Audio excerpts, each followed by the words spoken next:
c'est vraiment pas très naturel, mais c'est pas grave.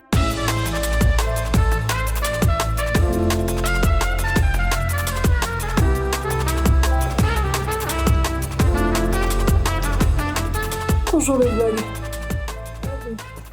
Peut-être avant de commencer à déblatérer, il faudrait que je me présente. Moi, c'est Chloé. Je suis la créatrice du Clo Club, qui à la toute base est un podcast dans lequel je parle de créativité.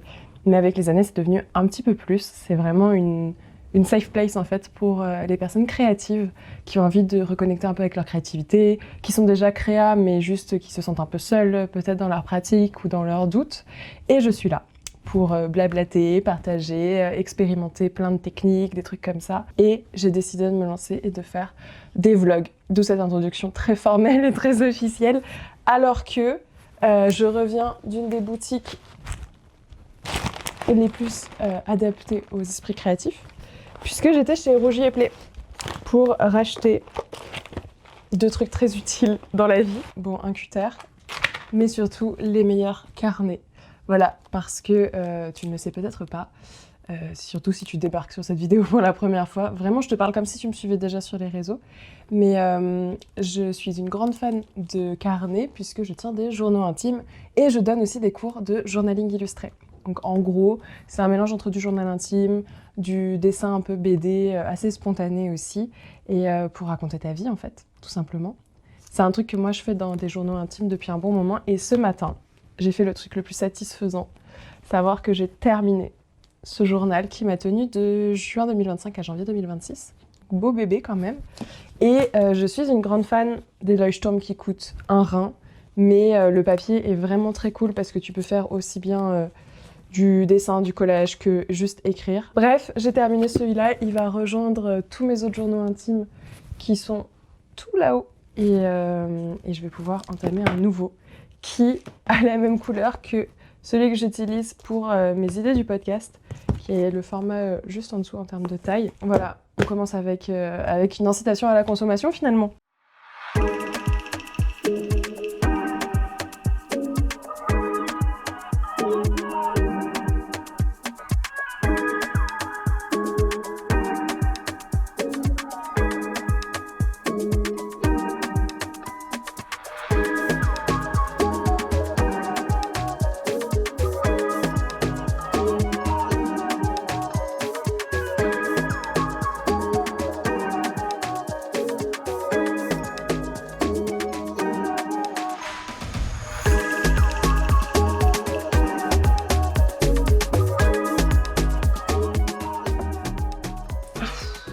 J'ai terminé une petite BD pour promouvoir un épisode de podcast qui est sorti hier.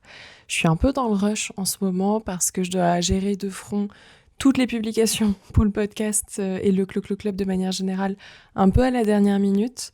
J'ai pas d'avance par rapport à d'habitude où j'ai quelques vidéos déjà de tournée ou des dessins de faits parce qu'en fait en parallèle j'ai eu pas mal de taf. Je suis freelance en communication.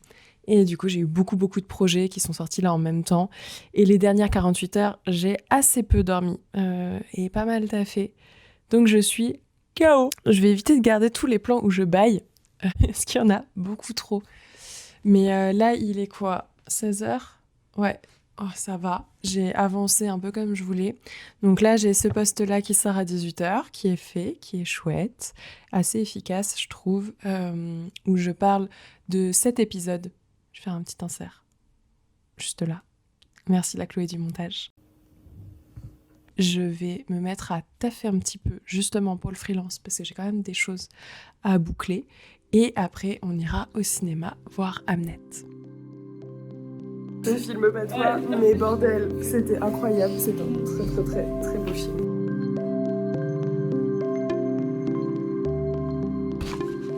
J'ai juste fait une story où j'ai remis la musique du film. C'est ridicule. Voilà, ça c'est l'effet Hamnet.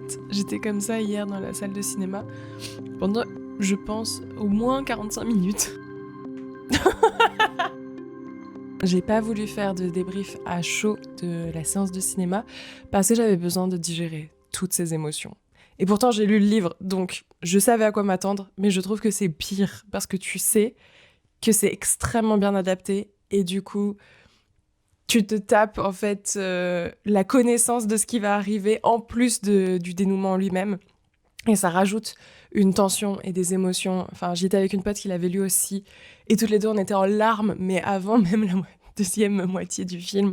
Et la moitié de la salle aussi était... Enfin, j'ai entendu juste morver, en fait, dans la salle. C'était assez particulier comme expérience d'entendre autant de pleurs autour de soi. Mais c'est plus que mérité parce que le film est splendide. C'est un film qui parle de deuil. C'est un sujet... Je me suis rendu compte que je traite...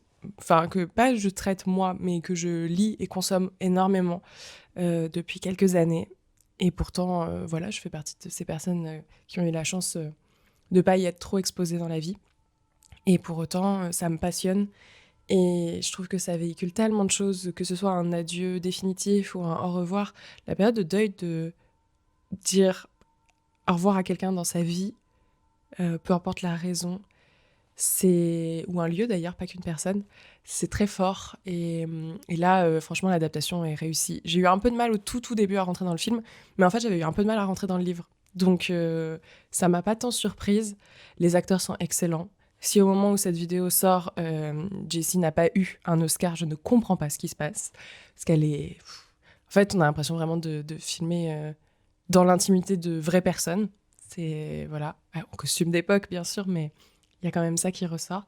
Le gamin qui joue est incroyable, vraiment. J'ai pas d'autres arguments dans cette critique ciné parce que je ne suis pas critique ciné et que je parle juste avec tout le ressenti que j'ai pu avoir hier. On a mis du temps à sortir de la salle, on avait les joues humides et on en a encore parlé jusqu'à aller prendre le métro. Parce qu'il y avait beaucoup de choses à process et c'est rare que je débriefe aussitôt en sortant de la salle. Visuellement, le film est très beau. Vraiment, Chloé Zhao est trop forte là-dessus. La direction des acteurs et les décors, les costumes, tout est hyper soigné. Chaque plan, la nature est bien omniprésente, ce qui était assez dur, encore une fois, dans le travail d'adaptation, de la faire ressortir autant, de lui donner autant de place et de force, parce que c'est un personnage aussi à part entière. Le dernier point, je pense, qui m'a marqué et que j'ai envie de te partager parce que ça peut être une bonne raison pour toi d'aller voir le film si tu ne l'as pas déjà fait, à la différence du livre, c'est tout le sound design et la musique. Vraiment, c'est quelque chose que je note de plus en plus maintenant dans les films que je vais voir parce que quand il y a trop de musique, par exemple, ça peut totalement me sortir d'une histoire. Là, c'est hyper juste. Il y a des bruits qui viennent appuyer la narration sans rajouter des violons et un côté hyper dramatique, juste avec un son et pas avec une composition. Et c'est d'une efficacité, enfin, j'ai adoré. Vraiment, cette partie-là, je pense, c'est le truc que j'ai préféré dans le film, qui est très très bien. Mais ça, c'est la gestion du son.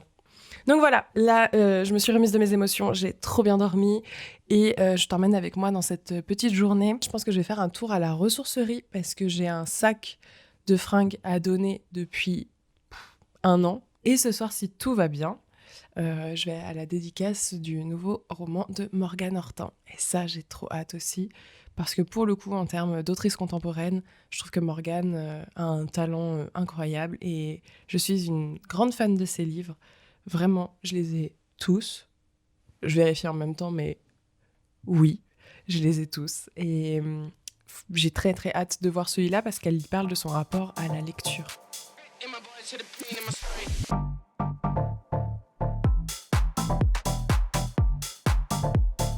J'ai tout déposé à la ressourcerie un peu plus tôt. Je suis repartie sans rien acheter. J'ai hésité à prendre un seau à champagne pour mettre mes plantes dedans. Je ne l'ai pas fait. Et là, je vais continuer de bosser encore un petit peu avant de filer à la librairie Violette & Co. Je suis clairement pas allée à la librairie. Hier, ça a été un peu un échec, cette envie d'aller à la dédicace de Morgane Hortin. Et je trouve que c'est bien de le rappeler, parce qu'en fait, c'est un truc qu'on sous-estime beaucoup. Souvent, les gens sont en mode « tu fais plein de trucs et tout ». Ah, attendez, j'ai Nouchka qui veut venir. Je fais partie de ces personnes qui effectivement remplissent énormément leur journée, leur semaine et tout, mais je sous-estime énormément ma forme physique et la réalité du temps que ça prend, de l'énergie que ça prend. Est-ce que je serai aussi dans le mood ou pas ? Et à une époque, je pense que je vivais très mal la FOMO et j'avais du mal à annuler. Je me forçais à faire des trucs que j'avais pas forcément l'énergie de faire. C'était pas l'envie qui manquait. Et je me retrouvais en fait dans des états d'anxiété physique assez fat, C'est un truc que je fais plus du tout aujourd'hui. En fait, je m'écoute beaucoup et je me dis que, au pire, tant pis. Je suis aussi passée dans 2 librairies et les 2 étaient en rupture de stock du nouveau livre de Morgane Hortin. Donc, ça donnait quand même des signaux de va y avoir masse de monde et c'est pas si grave si t'y vas pas. Donc, j'ai commandé le livre, histoire de le recevoir assez prochainement pour pouvoir le lire. Et j'ai profité, en fait, des quelques heures que je pouvais gratter en plus pour faire un peu tout ce que je devais faire, puisqu'aujourd'hui, c'est une journée un peu particulière. J'ai une partie de jeu de rôle avec des amis et le soir, je vais au théâtre voir une pièce d'Ovidie. Dont je ne sais absolument rien, même pas le titre, j'ai complètement oublié, mais c'est un cadeau d'anniversaire qu'on m'a fait. Donc j'y vais aussi avec des amis, et ça va être très chouette. Donc là, vous vous dites vraiment, genre, là, c'est le bon moment. Oui, 10 secondes même. Tu veux pas qu'on attende d'être au Mirador peut-être? Comme ça on peut se poser dans le Mirador et tu fais la séance. Essayer d'entendre des bruits sans faire ta séance. Non mais... Elle entend les bruits dans tous les cas. Vous savez quoi? Ouais. Allez-y. Tenez, la lampe, je vous la laisse, je vais essayer de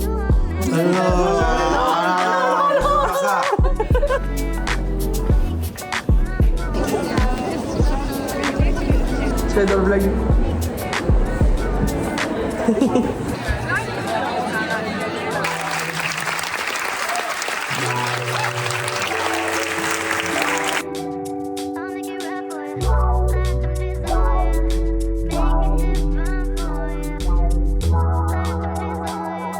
Aujourd'hui à mon micro, Élodie Bonin, qui est la créatrice du podcast et même du média plus globalement, Nice est fort.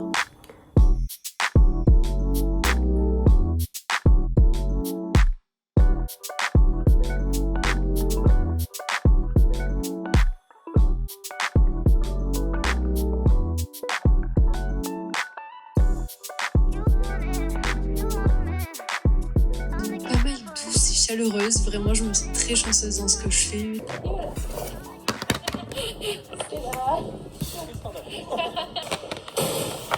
J'ai vu mon ami qui m'a offert, j'ai pris la carte sur Montreuil, la carte est trop bonne, j'ai aussi la carte. Il y a beaucoup d'eau, il y a beaucoup d'eau.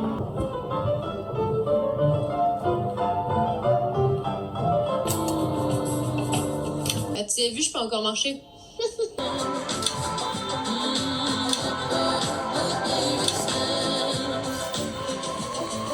Vraiment la star de ce vlog, qui en réalité me tourne autour juste pour avoir à graille. Je viens de faire la première page de mon nouveau journal, j'avais pas encore eu le temps. J'aime bien faire une petite page illustrée ou avec des collages ou peu importe, mais pour marquer les différents mois. Là, j'avoue, je me suis pas trop pris la tête. J'ai fait juste des petits doodles avec de l'aquarelle, mais de l'aquarelle iridescente. Ah, ça se voit pas très bien. Si, un peu. J'ai une absence, hein. J'ai fait du montage toute la journée, en fait. Je devais absolument finir de monter l'épisode de mercredi parce qu'il est avec une invitée, Élodie, du podcast Nice est fort, qui est une copine d'internet. Et le truc, c'est que j'aime bien envoyer en fait les épisodes d'interview en amont, histoire que la personne valide et me dise qu'elle est OK avec tout ce qu'elle a raconté. Parce qu'en fait, quand t'es interviewée, t'oublies tout ce que tu racontes, tu te mets à dire des trucs, tu ne savais même pas que tu les pensais. Parfois, t'es un peu en mode automatique ou un peu deep et tu maîtrises pas tout. Surtout que moi, les podcasts, je les enregistre sans capta vidéo, volontairement, parce que ça crée vraiment un petit cocon de confiance. Genre les 10 premières minutes, généralement, mon invité est hyper stressé. Ça se sent pas toujours, mais ça s'entend, enfin, le propos est moins dans la dynamique et au bout de 10 minutes, généralement, ça va mieux.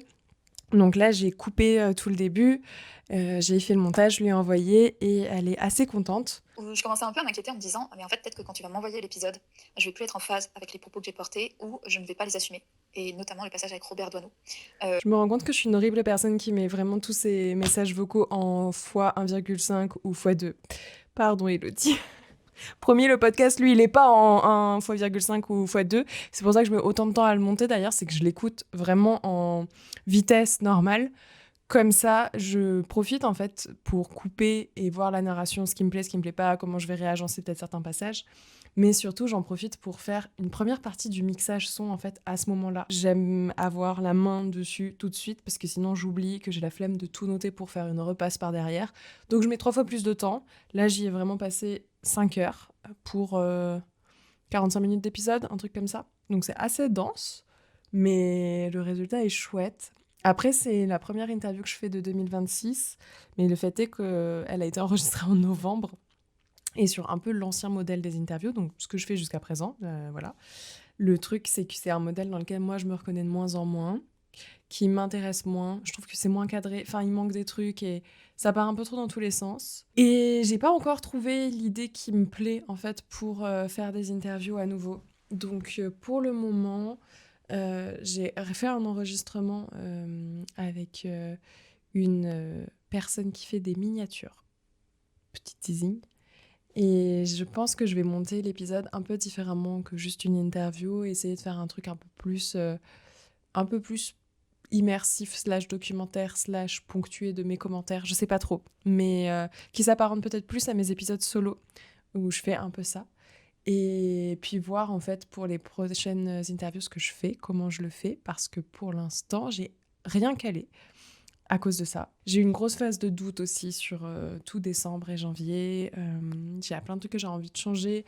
À chaque fois que je pense avoir trouvé la bonne piste ou autre, j'ai des petites pertes de motivation. J'ai aussi eu des retours trop cool, hyper encourageants, et un retour particulièrement qui, lui, m'a sapé le moral, franchement, alors que il n'y a pas de raison qu'il soit plus important que les autres retours que j'ai, mais comme d'hab, le cerveau est en mode du négatif, allons dessus. J'ai vraiment une coupe à la Jane Austen en ce moment. Vraiment, je pourrais jouer dans Raison et Sentiment sans aucun problème. On est mercredi, il fait absolument trop beau et c'est tout à fait normal parce que ça y est, le nouvel épisode du Clo Club est sorti et j'espère que ça va plaire parce que vraiment le profil d'Elodie est assez intéressant et j'aime bien la dynamique qu'on a dans cet épisode, donc je suis très très contente.